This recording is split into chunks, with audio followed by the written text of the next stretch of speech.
Wan malih wonten halaman Kecamatan Ngawen Kabupaten Blora. Leres.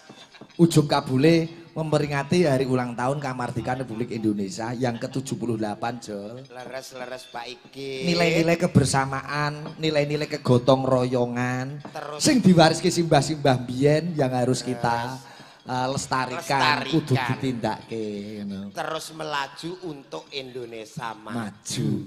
Kowe ya roh. Kok akhirat ora roh. Piye kahanane akhirat, Jo? Walah bediting pokoke. Kok iso? Aku mau liwat Sirotol Mustaqim. Gek gara-gara ape ning gone Ngawen. Teko Sirotol Mustaqim gugup-gugup teko Ngawen lho sing nyerlok iki mau sembrono. Lah piye? Tujuan Anda ada di kanan jalan melengak ning gone 1 2 3. Kowe menggo. Dak layak sepi ning kene kabeh. Ora ngeri ke zaman saiki. Pokoke seger waras, rezeki lancar kanggo ibu-ibu sedaya nggih. Nggih. Sing penting iso mbayar Bank Mekar. Kowe ya duwe tanggungan to? Kula duwe angger Rebo mbayar kok, Pak. Ndek nganane kok digoleki bange dina Rebo kok kowe nglungani. Lah aku yo nglungani wong anggotaku kurang sitok ora iso cair kok. Masa Allah angger sing muni amin berarti di tanggungan tenan iki. Ketara amine banter iki. Nggih. Ra masalah sing penting niki do sehat untuk menghibur masyarakat penuh dengan berbagai macam cara akhirnya terwujud dalu punika wayangan. Kemarin pertandingan voli dan lain-lain luar biasa panitia tangguh sekali. Nggih. Matur nuwun Bu Rinto Ningsih menika ketua panitiane HUT RI. Sugeng dalu Bu Rinto, Pak Camat, Pak Zainuri. Pak Zainuri. Wis tepung wis pano? Sugeng dalu Kecamatan ndi kok mantuk kabeh iki. Nggih. Pak Camat nggih sugeng dalu. Bapak Kepala Desa sekecamatan Ngawen. Leres. Pak Lurah-lurah sekecamatan Ngawen, Pak Imron matur nuwun. Terus wau sing do ndelik ning kono iku mau alhamdulillah lurah-lurah do ngloloni teng mriko tapi engko nek diutus mriki jare brol ngoten. Mbah brol entute, mbah brol apane ngono. Pokoknya engko langsung bersatu, jangan khawatir Mas Jolang. Siap Pak Camat ngasto Banjar ngantek pindah rene ya kudu semangat. Nggih, Pak Zainuri. Alhamdulillah Pak Zainuri nggih. Sing ndi kok mantuk neh kabeh iki. Sebabnya apa Pak Camat kok Banjar kok pindah Ngawen? Lah sebabnya napa Pak? Ngerti ra? Sing ngendang iki KTP ini Banjar. Pak Camat ora betah duwe rakyat kaya sing ngendang kuwi. Terus nglungani doyik. Doyik niku bocah pagebluk. Ning dinggon sing diwori kok do sumuken. Wong kaya aku nek wis do sumuken ngaleh ning neraka jahanam. Ning kuwat Sirotol Mustaqim. Kok ndase takim ora mok pidak itu. Takim mendo kok, Pak. Iki luar biasa penontonnya dari tahun kemarin kuatah niki, Pak. Nggih. Penonton pirang-pirang sing nanggap arang-arang. Nggih. Ya do seneng kabeh wong ancen angger ngene iki wis seneng-seneng. Nggih. Sing nanggap dereng enten kula untuk job teng mriki dereng enten. Ngene Jo. Bakune malam hari ini mbah-mbah biyen, welingi mbah-mbah biyen sing wis padha memperebut kemerdekaan awake dhewe tinggal mengisi kemerdekaan. Leres. Bagaimana cara kita mengisi kemerdekaan? Bagaimanakah itu? Nyambut gawe sing profesional, nyambut gawe sing becik sesuai bidangnya masing-masing. Nah, wis cukup untuk mengisi kemerdekaan. Leres Pak. Aku tak dalang sing apik, sinden yoga nyambut sing apik, pelawak yo ndagel sing becik. Pak Camat dadi camat sing becik, Pak Kades semono uga iso ngayomi para kawulane. Kawulane. Pelawak iki apik orane karek banjete kok, Mas. Maksude? Ya karek engko iki sangune pira ra apik ngono.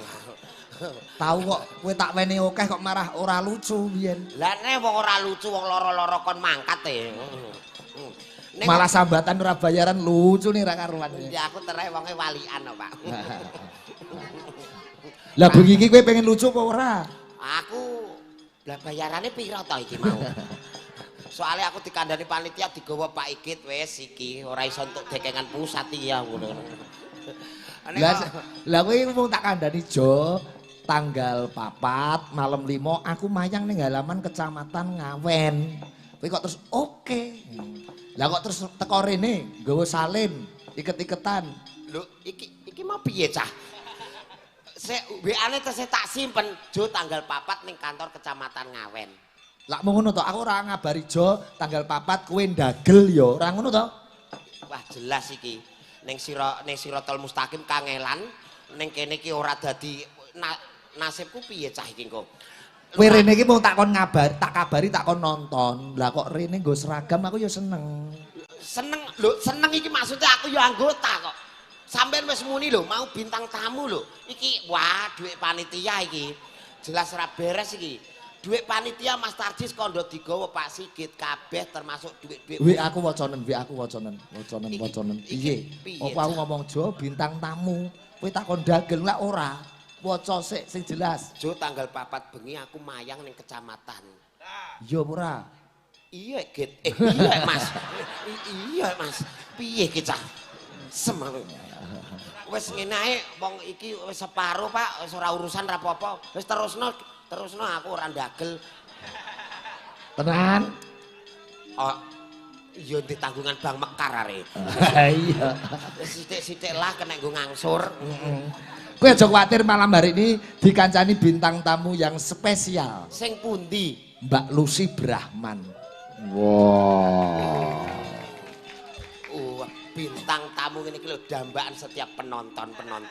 Oh, kan marem ya, Cak. Wah, susone apik iki, Pak.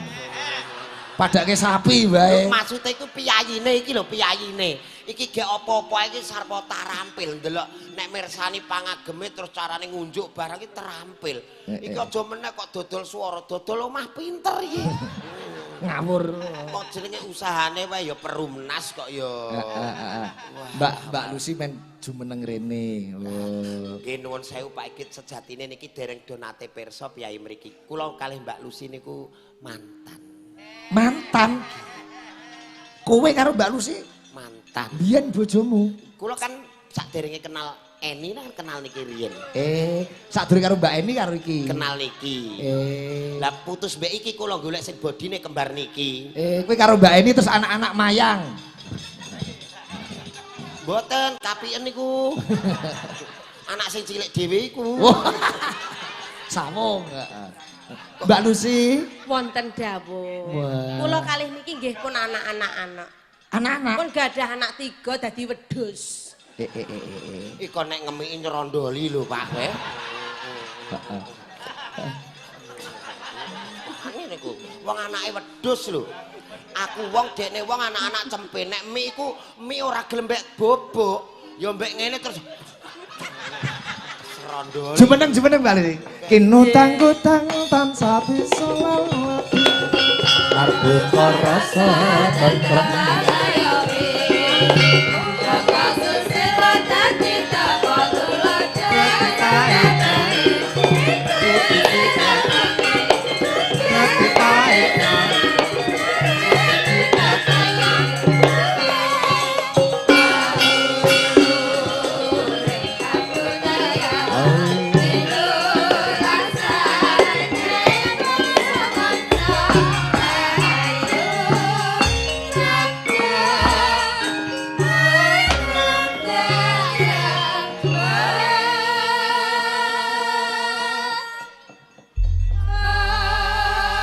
Sugeng dalu Mbak Lucy Brahman. Wilujeng dalu Kang Mas dulur lanang. Alhamdulillah matur sembah nuwun saged pinanggih malih dalu niki wonten mriki. Saking Ponorogo jam pinten kala wau? Wau saking Ponorogo tabuh jam 3 antawis setengah sekawan sonten.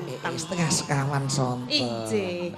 Pripun kabaripun rak nggih sehat tadi? Pandonganipun sehat Mbak Yu. Panjenengan dos pundi? Semanten ugi kula sak keluarga tansah diparingi kesehatan, bagas waras. Semanten ugi sebaliknya panjenengan sak keluarga kalih kanca-kanca. Cakraning rat sedaya pinaringan sehat bagas waras. Mboten enten sing patuk sithik-sithik mboten. Alhamdulillah. Dalu niki lantaran dulur lanang Mas Imron Bapak Lurah kalian kanca-kanca lurah sekecamatan Ngawen. Saged sowan wonten kecamatan. Ngopo Jo kowe ngopo? Senengane Imron ya ngene iki. Ngopo? Sing kaya omah Selira sugeng dalu, Pak. Mbak Lucy. Jolang ngarani nek bokonge sampean kaya omah Selira. Ngene iki lho ya. Ngene iki. Pripun? Ngene iki lho. Omongan apa sing ora kepenak ngene iki ya? Ora sopan lho. Ora sopan ngono kuwi jenenge. Padahal dekne iki lho nang kene iki ya melu pewayangan, ya to, nguri-nguri kabudayan Jawa. Piye kudune wong Jawa ki pinanggih kalau para pejabat. Kanca senior dalang niku lak dewane pewayangan, dalang ku lak presidene pewayangan kudu dihormati walaupun itu masih muda. Kados mekaten Astagfirullah, astagfirullah. Kul huwallahu ahad. Apa usul? Ngopo aja? Walah Mas. Jenengan cara ning kene melok semaput ra sida ndalang. Apa metu slirane? Walah, rasane mak pes ngono ku dedok ning untu kok. Gek gedene sepiro lek mateng iku agek angine. Masalah ngene aduh. Sik madhep rono. Wah, iki cara jati ngawen iki sing alus tanpa soco ya ngene iki, Pak.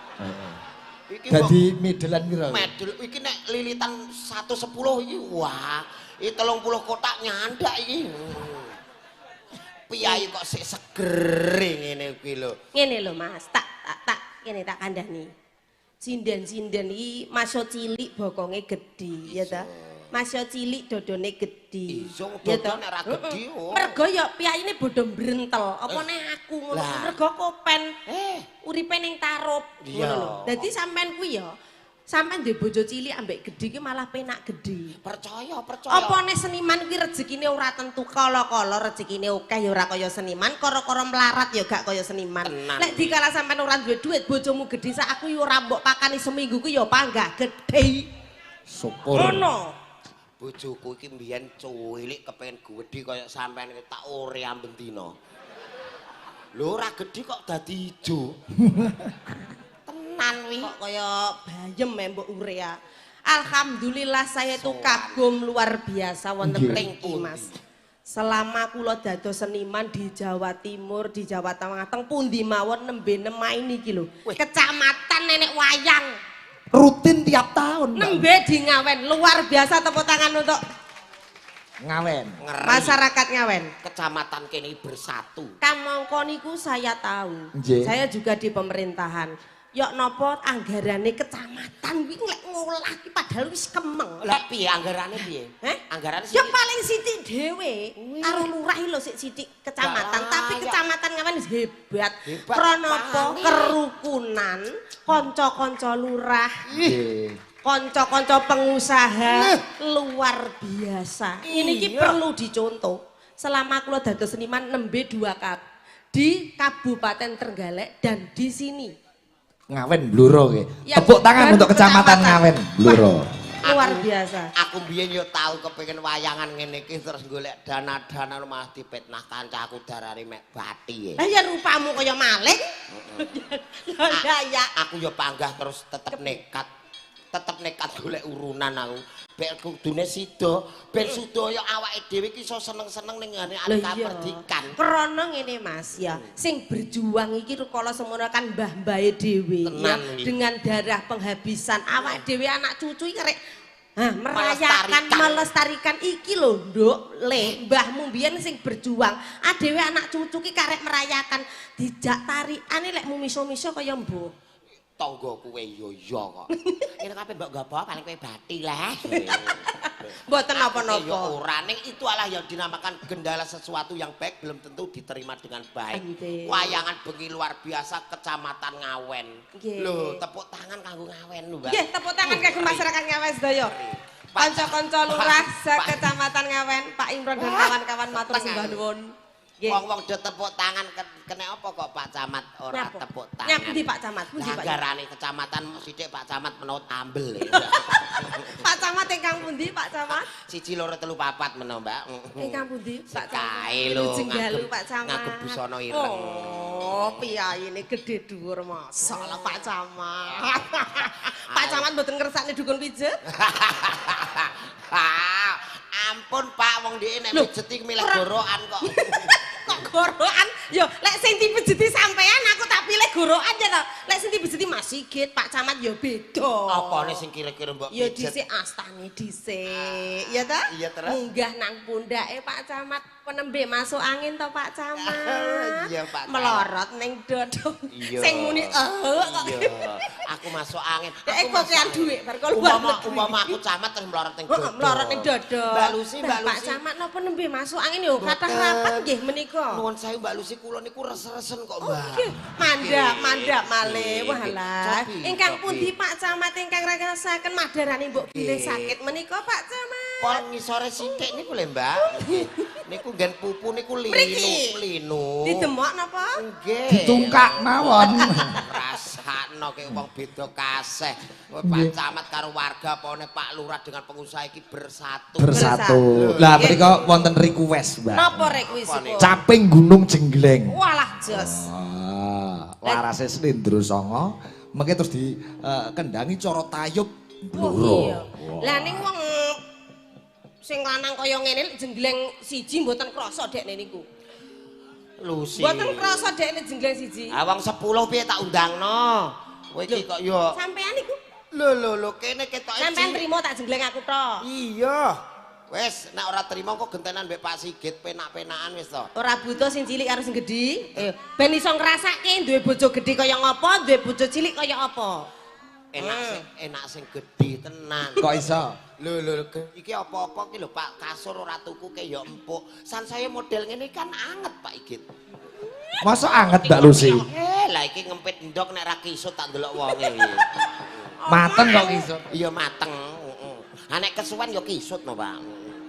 Jengleng Mbak Lucy aja. Cocok iki. Nggih caping gunung mriku kula kintenaken ugi dumateng Bapak Camat beserta staf, ugi Bapak Lurah, Bapak pengusaha sing sami nyponsori acara malam hari ini. Ugi sedaya masyarakat Ngawen lan Mas Sigit dalu niki jenengan dipirsani Piyayi Jawa Timur. Nggih to, Mbak. Pentolan Jawa Timur sing remenanipun nguri-nguri kabudayan. Dalang sapa mawon ditanggap. Oh nggih. Sakek kuatai. Nggih. Sakek bingung gawe acara kecamatan dititipi nyo sapa sing duwe gawe kene tak bayar. Lah niku dalu niki nembe mirsani jenengan. Ning dereng-dereng nanti nanggap kula berarti. Nggih, derek. Nggih kula kentenan dumateng Rama Widodo kalian Bunda Yayu sing mirsani live streaming dalu niki. Wonten pundi lenggahipun? Wonten Kertosono Nganjuk Oh, mbon nate nek Rama Widodo. Nggih, tapi bintang tamune sanes kula. Nggih. Rama Widodo niku wayangan terus riyen. Wah, diaturi kok. Masa ya iki ya sewulane ping 3 ki ora umum. Sepinten, Mas? Angger dijob ya Lucy pas. Tintingane, bayi. Pak. Sok ben kowe tak jak. Tenane. Iya, ning mburi kan enek kolam lele arep dipeceli lebok kolam. Kono kok mbok bet. Ndang siap. Siap Pak, wong model ngene iki wo. Nyun sewu lho Pak Camat. Iki ngentekno mbatan iki. Napa Pak Camat kersa dipun jenggleng mriki? Wau Bu Camat sampun SMS kula. Mboten napa-napa Mbak Lus. Bengi iki Pak Camat milik umum. Tegese Pak Camat kagungane masyarakat Ngawen. Nggih to, Bu? Lah sing Bu wis SMS karo aku. SMS. Saben. Urung-urung kok ya dingerke. Ha, bokongmu iki kaya kipas angin no. Aku malah Kowe kenging nyek. gedek ngene. Sapa wae enak. Padane sadul Vespa wae. Lah ya makane tak cepak sing gedhe karo sing cilik. Enak sing gedhe sing ngene-ngene iki aku sebendina nek mbek Bu Yuyu lah. Iki pepundan lho ya, ora Lah bareng iya. niko-niko. Ora, wong kuwi sangger awor sajen meneng ae kok ya. Nyawang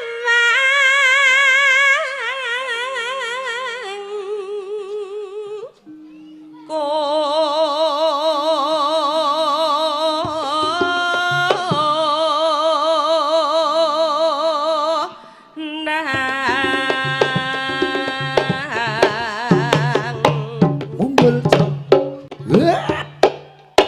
Mumbul. Alah. wong ki lek kegedean sumber. Nah. Tekan dodo ya, Mak. Tok. Tong kosong berbunyi nyaring. Wong senengane ning neraka jahanam. Somben isine ya kaya kowe-kowe iki. Gak iso. Aku renek tiketnya ning kono. Ih, ngerti andek wis ditulis. Aku wis di SMS ning kono. Muni piye? Lus ning kono dibutuhne lawak-lawak sing rupane kaya garangan ngono. Ora apa-apa, aku nek ning neraka jahanam malah penak. Kok iso? Aku nek udut ora sah golek geni. Terus Dodol es ning kono panas kok. gendeng. Yen mamajang. Sing tenanan ya, Mas. Ndang dung dung. Iki kopok ta ora? Kuwi sing ngendang cedhak omahe lho kuwi. Pak dosen mbok kopok-kopoke kowe. Dosen. Ilang sene kari duse. Dosen. Loh, ini kan semua mahasiswa dosen loh. Dosen ya nopo? Iki pentolan seniman loh. Mek seniman ini melu Dalang Sigit Arianto iki gak ecek-ecek. Kelasé lo nasional. Oh, nasional. Iya. Nasional apa? Apa? Mas, aku cara dadi sampean di ngono ora trimo, Mas. Ngendang dhisik, nggih. Ngendang sik. Sik, kowe duwe urusan apa mbek dheke kok dheke pegel mbek sampean? Bocah iki sudah rungon kok. Lah biasane wong sudarungan iki nggon aku diwambung pok ngono ki langsung waras. Lah iki wang udut terus. Ora dijak tangisan nek dijak gregetno kok modele. Wong ora iso pas. Mamajang. Ayo Lus. Among karo. Goyang sithik Lus. Janur kuning, janur kuning. Janur kuning, Mbak. Janur kuning, Mbak. Janur kuning, Mbak. Janur kuning. Tak tung.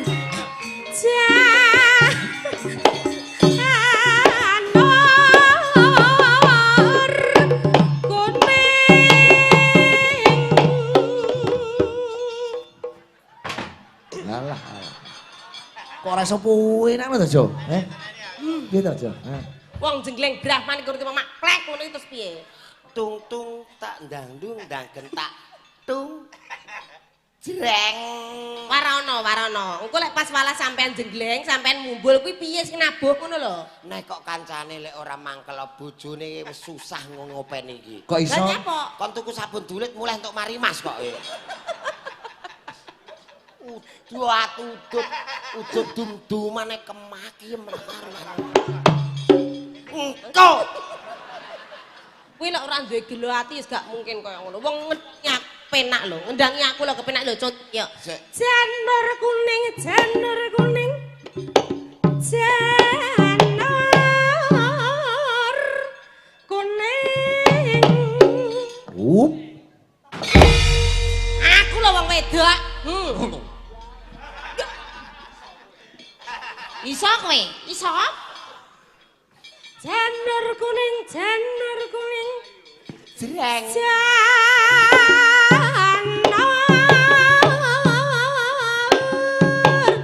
kuning.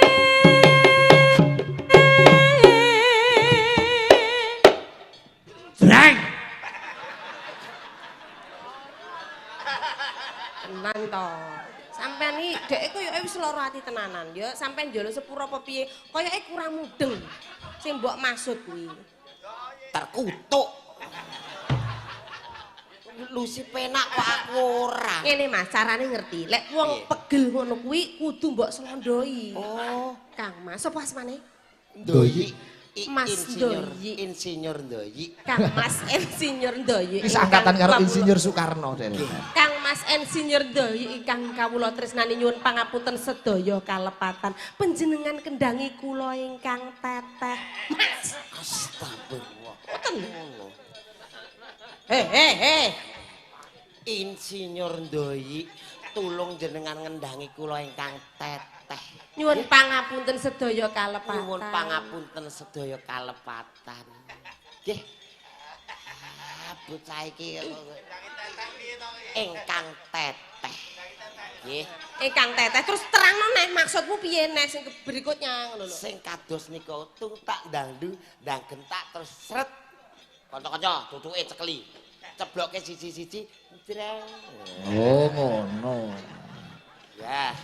Endi mau raine? Ah ya, iki. Raine dhuwur, ora ana kok raine ngisor. Kaya ngono ki piye jajane Kang? Ngisor nggih rai kok, Pak. Mosok? Ah, Rai apa? rai lok. Wong kok ya sing hati-hati lho ya ngono ki sing mirsani iki lho para bocah-bocah. Hati-hati lho, iki dipantau dipirsani Gusti Bendoro Haryo Pangeran Benowo. Oh, Pangeran Saka Benowo. Wah nggih, Wilujeng Putra Daru. Ratu nonton Junang iki Wah, ora. kaya ngono kuwi lho. Padahal dagelan nitip neraka. Enak. Iya, iya. Maju sithik, maju sithik. Wae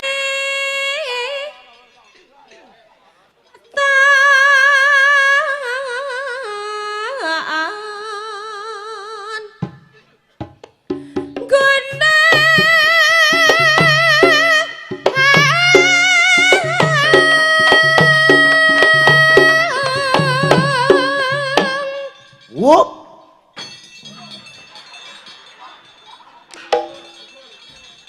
penjelasanmu ki kliru. Ceblokno. Ceblok tabun. Wis Mas ora wis hubub kok kaya goleki bocah digo gendruwo. Dayi. Pimpinanmu iki lho. Dupeh cedak omahe terus gleleng deh. Iya, kepet cedak omam, iya. Kaya elek muni kelirian. Piye? Nyandingo gek muni sing banter, karepmu aturno piye? Piye karepmu piye iki? Lho piye? Wani ya iki. Ah, jecek iki kan we.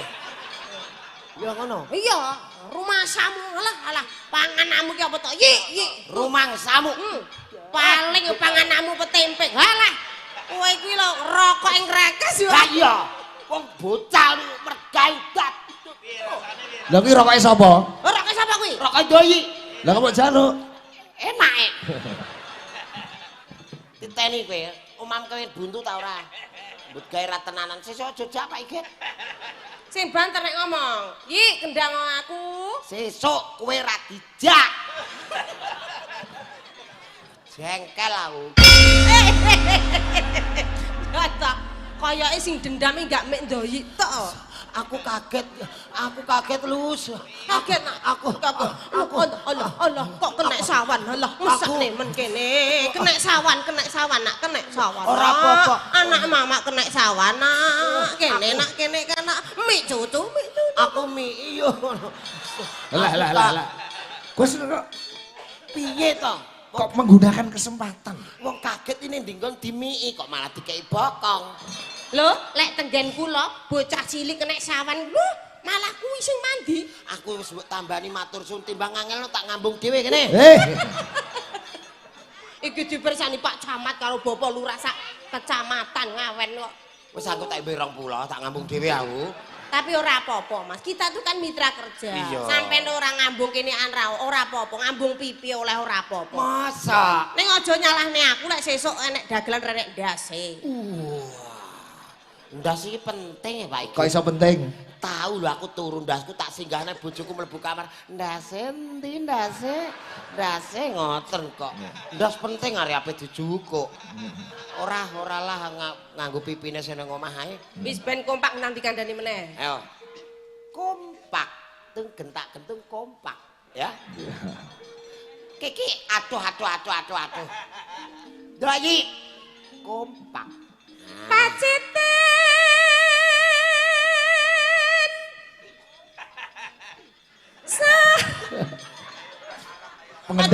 Pengendang kok Pak Tongi kepelan. Lah Mas, bocah dikandani kok. lek dikerasi ora kena itu penuh kelembutan mesem. Sak aja mbok pliliki, ya jelas emosi. Aku iki mesem ora mesem padha wong untuku ketok terus kok. Ya makane dikawat untune. Dibehel. Wis tau dibekel malah ngger dokter bingung aku pengen nyoplok malah mumet. Lah kleru behelmu? Piye kleru piye? Lah behel 16-an mbok nggih ya ambles untumu. Lho iku untu tak cor-coran saka. Lah siap. 16. Paciten servi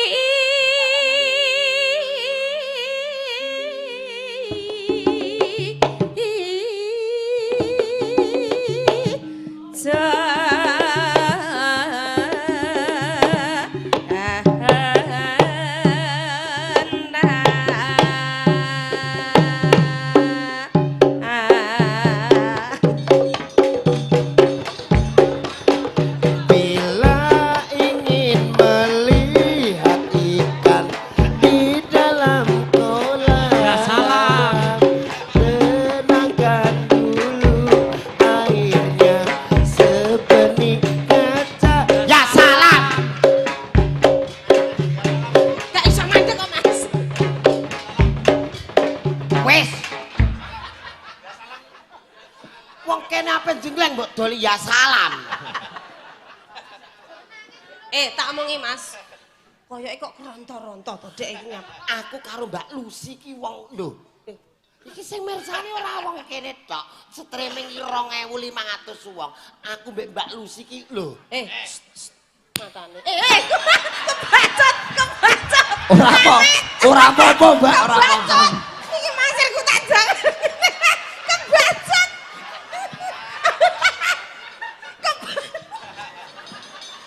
Aku nek urung ambek iki gak krasa, Dik, tenan. Aku Baleni neh, aku nek urung mbek iki ora krasa. ora Mas, aku kan gemes sampe sampean ben ora keronto. Kebatut sepurane ya ayang. Titeni aku anggere mbok kon ngewangi kaya ndik mau neh moh aku. Ngene lho, masukku aku pengen Aku ndek iki tawaran dudoi Dek iki kok mbrabak ngono lho. iya aku ora apa-apa, aku menyadari kok. Lah kowe iki kaya ora sadar-sadar kaya ndonga mari tak senggo pipimu kebacot. Ora apa-apa, Lucy ki aja tak tulungi ning bandara Kemit lho, Pak. Ndek iki ana cerita piye? Ning kamar mandi, Lus iki ning Jakarta jam 8 kondang on. Iya Mas, tulungi Mas sikilku gringgingen Mas. Sikilku. Lah aku kudu mbok tinggal bae kok. Mlaku kon jero kamar mandi sikilku gringgingen teni. Gringgingen apane wong katokmu ro mbok unjukno ngono kok. Wo katoke jero sing ning isore dengkul. Katok cawet iki jek ning dengkul, gringgingen aku Mas. Gringgingen. Lho katokmu sing dengkul wis mlaku kok. Mergo Dek nyaku ngono kuwi to, kathokku lak ora tak unjukne aku mangi rene mah ndak kathokan. Masa? Tenan, Kalau tak dineng nang kancane. Kancane dineng nang. Teni aku sesuk mbok kon benakno katokmu neh moh. Aku anggere bar benakno katokmu tuh res-resen no. Gak, Mas Doyi tulung nggih raketang pisan iki permintaan terakhir iki. Kowe ameh mati po? Maksudnya jenglengan terakhir. Tak kira. Nggih. Sing pinuk nggih utangku ndek iki aja saur lah ya. Nggih. 150 ya Pak, montore bane bledos e. Doyi nggih Mas nggih. Sing pinuk utangem lunas nggih. Soale ayo penakno. Rondo rene kamerane kok ngolah ngaleh. Kana. Panas.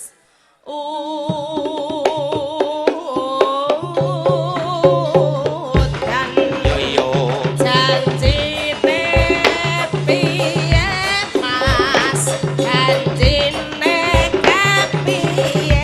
Jangan ngasok Mas, jangan mepet Mas. Ora. Matur suwun nggih Mas, wis lega. Uripku ora rugi ya. Di kanca kowe. Kowe senesu. Lah terano ekspresine ki giyethik nih lho Mas. Aku cara iki tanggoku tak giyethik ngono. Lah wong salaman wis apik-apik ya wajahnya yang bersahabat. Lah kok keri dhewe malah mbok getak. Yo emosi to ya. Aku asline bocah iku apikan. Mbok iki engselku ana sing mlorot bar mbok ceblek ngono. Panas udan aling-aling. Panas udan aling-aling. Sing apik kaya Bu Yuyun. Aling-aling. Ngono ya. Oh, ilate nganggo melet. Piyayine berwibawa, Buyune berwibawa. lembut. Sithik ngono. Panas udan ilate metu. Iya. Aling aling Neh pisan kas. aling. Wah, ngono tok TV kok cah. Karo bojomu ayu ndi, Jo? Jenengane tokak takok. Lah ngopo? Ya jelas ape iki ya. Bojomu Lah- ndelok streaming lho. Bojomu jare mau tukokne klambi apa niki? Wingi kandanane angel dik ape dijak buah tumbas kain jahite lho kok malah COD. Ya terus Gegeden tak jak buah malah kok gandeng merak. lho niki yang dia bojo. Duwe. Alah bojo. Tak kira ra duwe bojo, iki bojone nggih wong. Takoni bojone wong ora. Elek-elek ngene iki aku wong, bojoku ya bojone wong. Bojoku ya bojoku ya wong. Aku ora kaya wong-wong kok lus. Kowe mbiyen ya ditemokke dadi Lho, manten. dadi nganten ora trimo ditemokno gropyokan aku. Enggak, lek Mas Sigit aku Mbak Ida iki dadi manten kan temokne glune terus serawatan ngono kae, gawe suruh ngono kae. Kowe ya bandem-bandeman ngono ta? Lah aku ora trimo suruh nek suruh nganten biasa nganggo watu aku.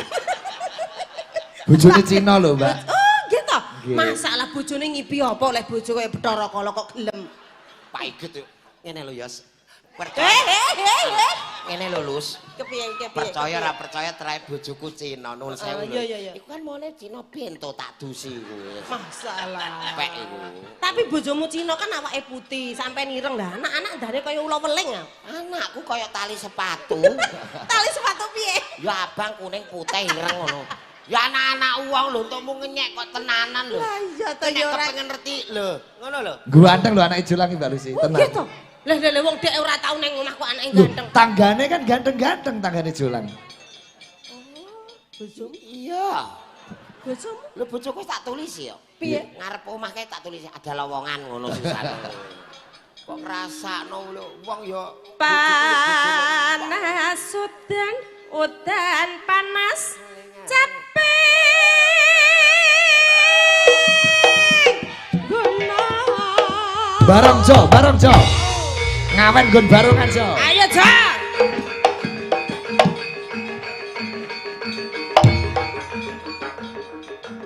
Dadi.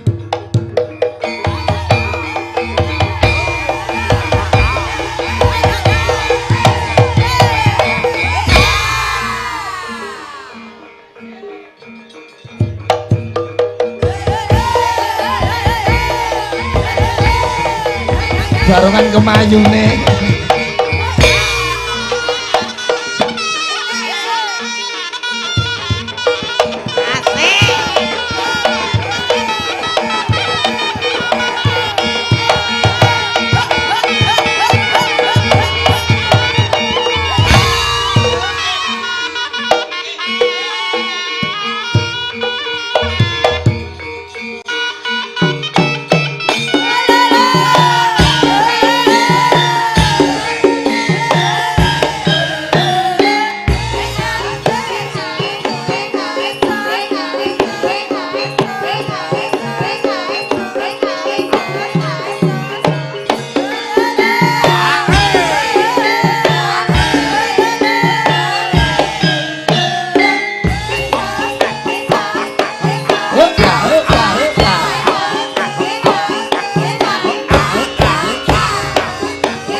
Barongan Jo, bareng.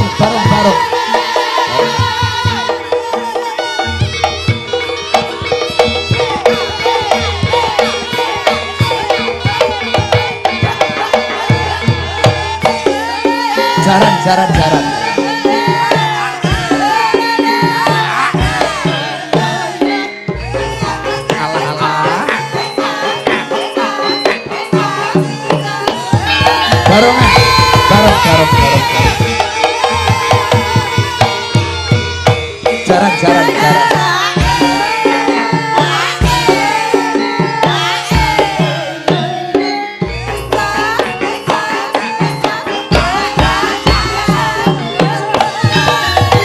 Alah. Barongan.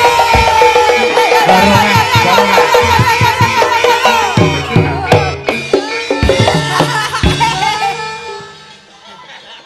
Lah ngopo kok nesu?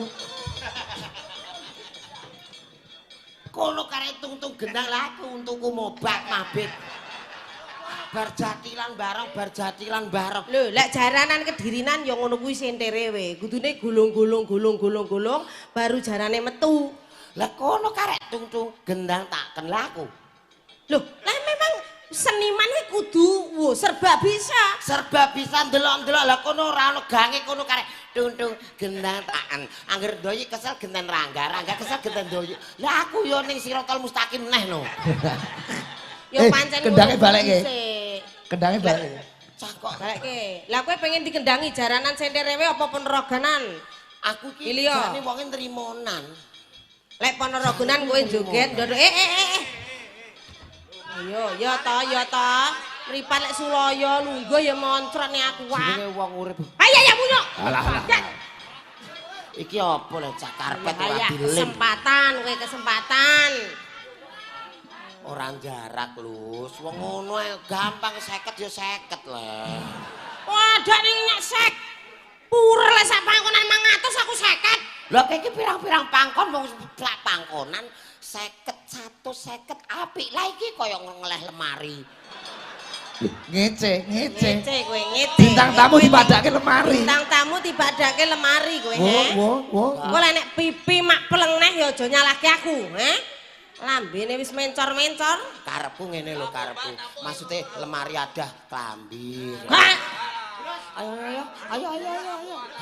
Ayo kowe njaluk reokan apa? Ponorogan apa sing dhewe? Ponorogan. Ponorogan iku ngreok selungguh diadreki jatile. Oke, ayo njajali yo Ponorogan yo. Ponorogan. Mumpung Kiai Ponorogo iki lho. Oh. Ayo sing apik. Mumpung ngomong Ponorogo iki Iki ayo. pengendange iki ora ben-ben. Wah, libar ta iki mau. Oh, Pandu Dewanata iki. Oh iki takmu iki kok luwih kereng kaya mantan musuhmu yo an. Aduh. Mantune mantanku. Ya. Ale, saiki barongane metu sik. Ngebat munyer terus lungguh.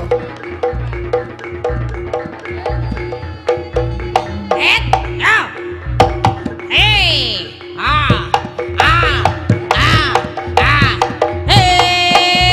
Gemprake mubeng le.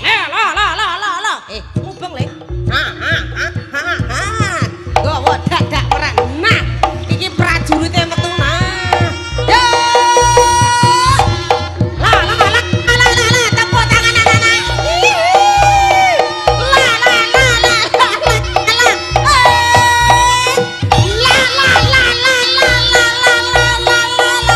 Mubeng ping telu mubenge.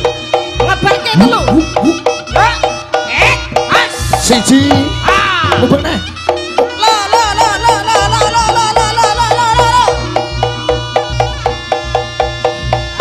Siji, loro, mubeng neh.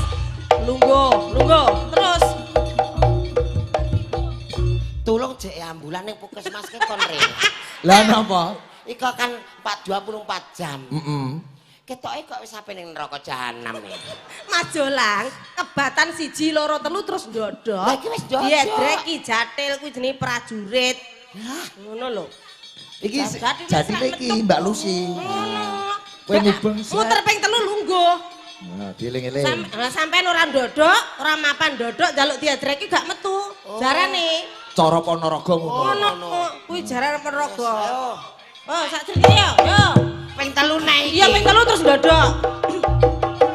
La.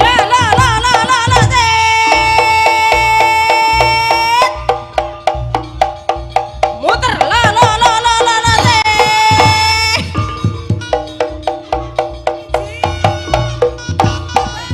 Ada brene. Wedekne pisan terus lungguh. Disen. Yuk, lungguh ngadep rene. Asik.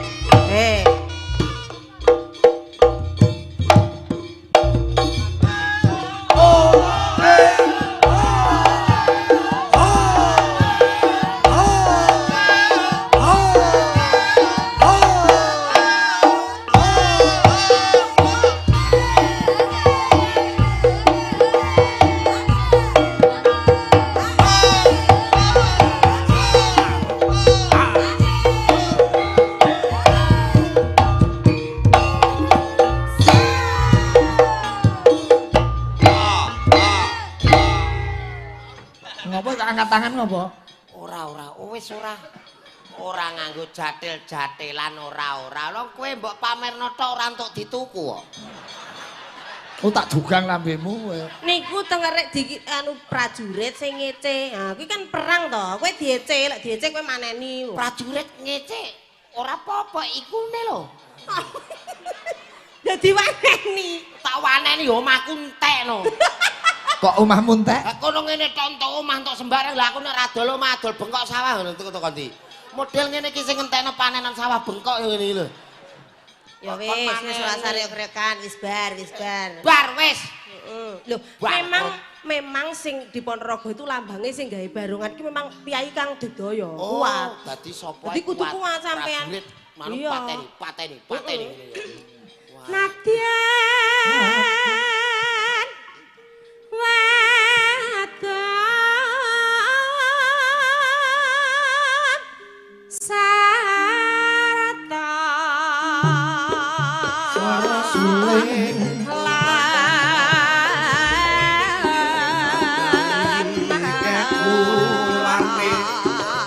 lali agamane salat lima waktu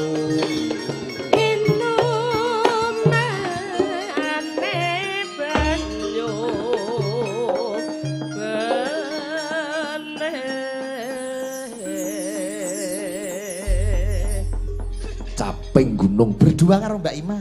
Siap, siap. Monggo Mbak Ima. Ditayubke cara kene. Oh, cara bluro Pak iki. Cara bluro. Nggih. Tayub ditata karben guyub. Siap. Kanca-kanca KWN yang dari Jakarta ugi rawuh Pak. Kanca-kanca apa? KWN. Singkatane? Singkatane apa kula lali. Apa nanggap aku ping telu jojoh terus e. Oh iya. Komunitas Wayang Nusantara.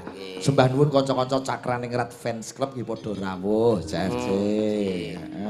Yo Mas Tio barang ke Surabaya teko ning Guri Kelir. Makasih Mas Tio. Ya coba. Dek jaman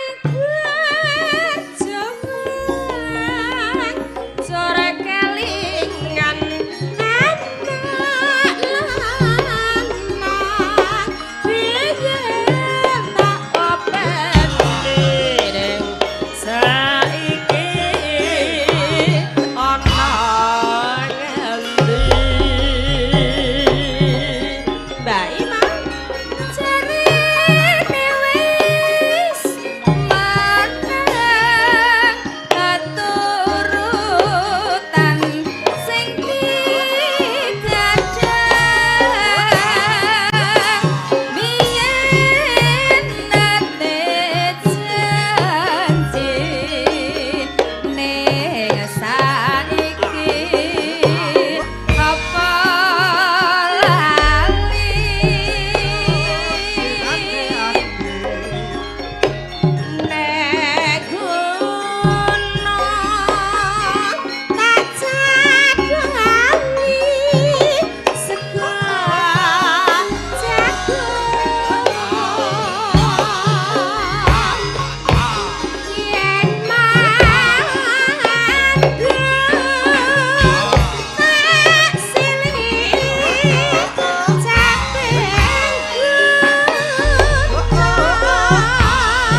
Mbak Lucy, pokoknya ora ono liya ngaturke Guman nuwun panitia.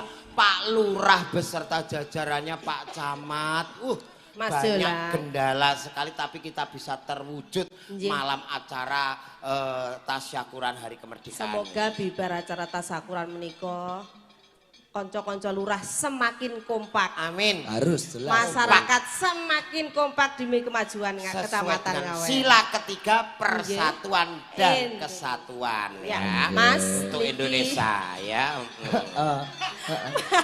Mas, Maksudnya iki persatuan dan kesatuan untuk Indonesia. Iya. Iki khususnya lurah-lurah ki lho Mbak. Wah lah. Iya. Nggon aku ora ono ngene iki tenan. Lah iki sing ning karo Mas Imron ngono telepon Niki, wayangan. dadak. Nggih, lurahe Trembul wah Oh, tenan. gamelane anyar disone. Gitu. Jos lurai bagus. Tapi Dalane wis dicor kabeh kurang Sip, sip, sip, kurang sip. 150 meter gitu ya. Lah. Mone 8 kilo saiki kurang 150 meter. niki wau nggih wonten dawuh. Nggih. Bilih kanca-kanca lurah sekecamatan Ngawen sampun siap jumeneng wonten panggung. Untuk Napa melih Pak Mungkin Camat ugi. ngancani panjenengan. Inggih leres. Jenengan lega riyen. Nggih. Mimik-mimik dulu satu Siap. lagu ben sinden cangkrane ngerat ngadet nembang mengenai Pak Lurah beda persiapan. Jadi Ben- entuke kumpul niki ajeng do bersatu supaya mewujudkan dalu punika Pak Iti. Ayo pelok Mbak Ida Lala sing saka Solo. Ayo kowe tetep ngadeg ya. Nggih, Disepoti nggih, nek kula ndululit. tetep Kene Dik Lala. Sing bar mulih kok India. Bar ketemu karo Anoman, Jo. Weh, nggih to. Kak tak kira ketemu karo Ladusing. Ayo Mbak Ida Lala. Ya Mbak.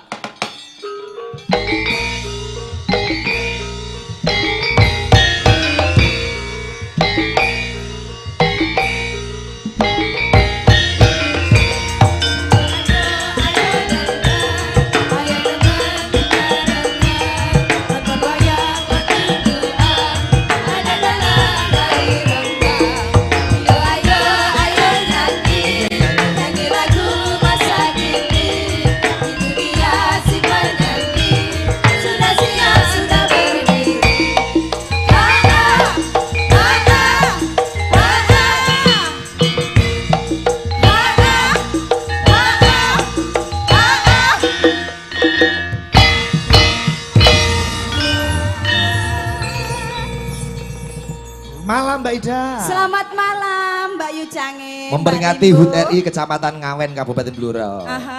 Menika sedaya kepala desa sekecamatan Ngawen padha nglumpuk batu binantu gotong royong sayek proyo. Luar bioskop. Biasa. Oke, oke. Metu entuke kumpul-kumpul karo warga, kumpul-kumpul karo kanca Pak Camat dan lain-lain sekarang terwujud Terwujud. acara puncak. Puncaknya. Bar niki kepala desa do munggah. Oh. Lah piye jomo tak entuke Mbak Lucy sing gedhe saiki tak entuke Mbak Ida sing cilik. Jee. Mas Jolang itu ternyata ya Apa? cintanya dia ceret-ceret di mana-mana. Kuwi kok dia cret-cret. Loh wis Mbak Lucy, Heeh. Mbak Eni, terus saiki arep Rene.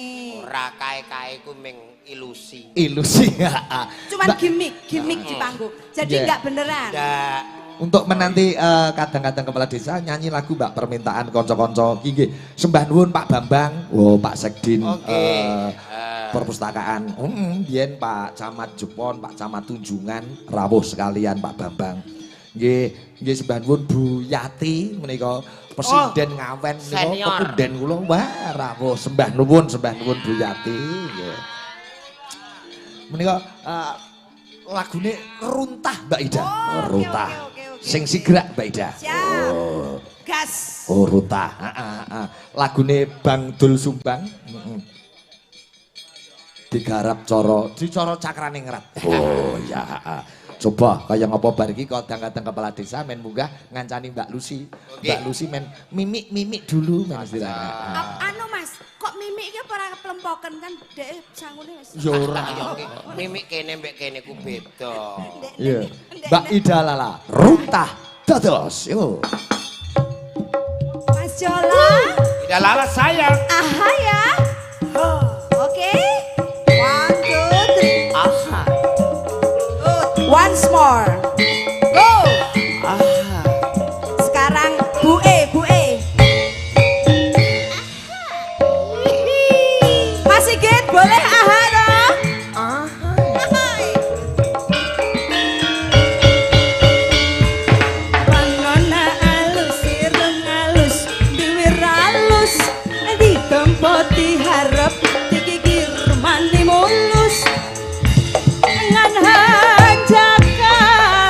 pisan kalakuan si kasetan gonta ganti jalur tesir kena unggal minggu nah aku naon nu gelis lubanu bangor nah aku naon nu bangor lubanu gelis si kanama ngeras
di baju.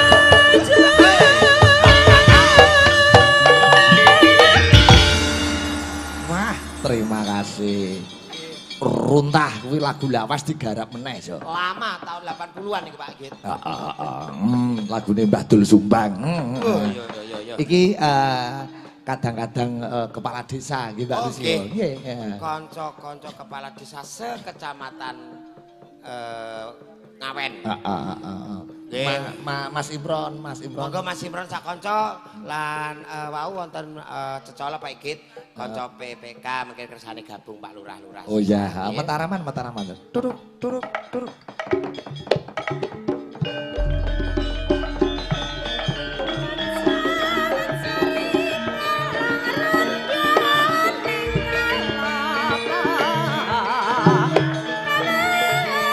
Di absen, Jo. Monggo Pak Lurah terus Ketua PPK monggo. Mungkin terus dibacutke guyonan malih monggo.